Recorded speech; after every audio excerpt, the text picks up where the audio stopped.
first movie made them, let's start with the pro side. They were able to provide some examples from the book to support the reasoning, like saying how the people of Vanuatu fought for everything if it meant their own survival and not really caring about others. Also claiming how others would go through such trouble, even risking their life, like Fatima, just to ruin someone else's life.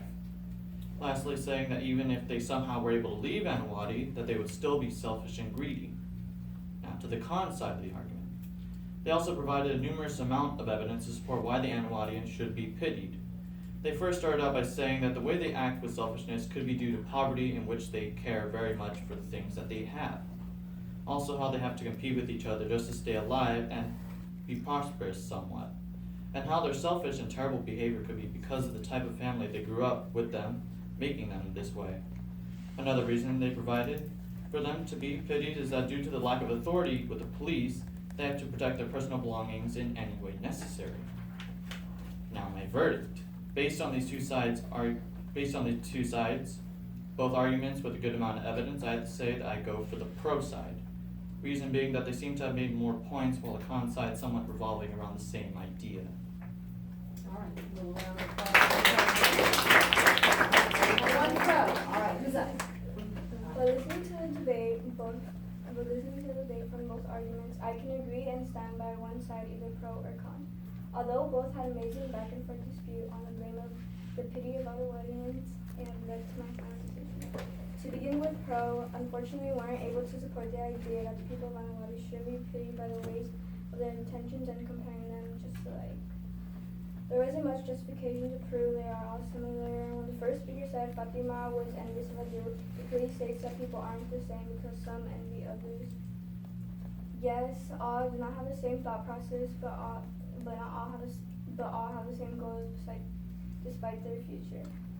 Most aren't able to get out of Vanuatu, so most of them do try their best. On to con, believing that the community had reasons for being pitied, mentioning its poverty and lifestyle that people had, the way the people lived and impact on the community on its own.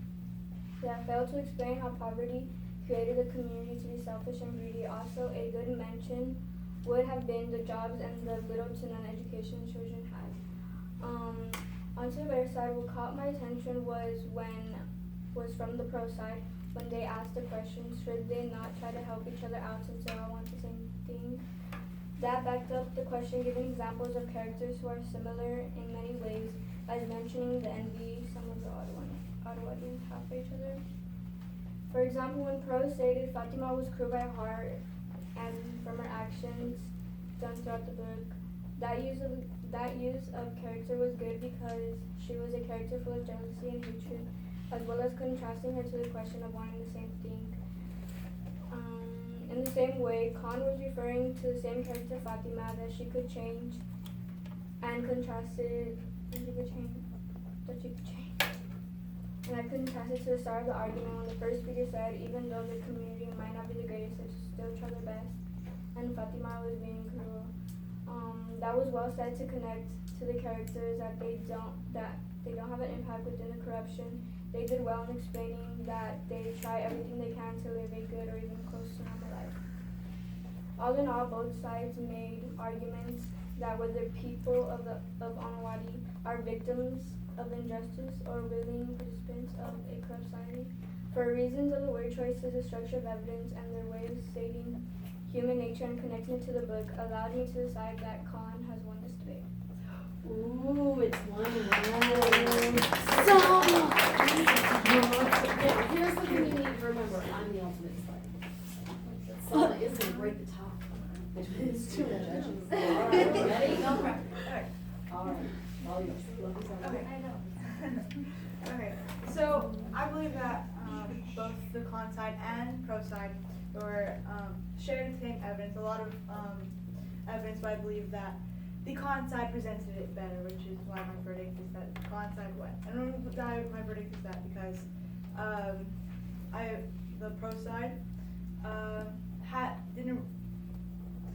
Okay, so the first strength was their claim. It was strong and clear where they stood. But then the speaker claimed that people are naturally evil and don't deserve pity. A weakness is found when a quote from Behind the Beautiful Forever by Catherine Pruitt is used. People are naturally greedy and cannot govern themselves. This quote does not prove that the people of Anawati should not be pitied, or that the people of Anawati are friends of each other. The quote does not directly address the original claim that they were trying to prove. The strength and to the con side, their claims were very strong. I particularly liked when they said you can shoot, when they quoted the book, and said that, I'm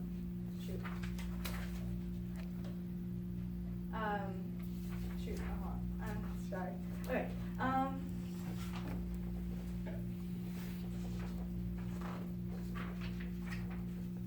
Okay, they believe that you can choose how you would portray it. And I like that claim.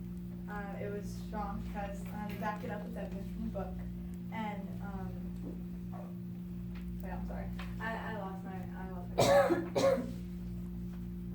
Okay, are you concluded? Yeah. Okay. All right, round of applause, let's let them sit down. All right. Okay, now we do have quite a bit to talk about. Quite a bit to talk about in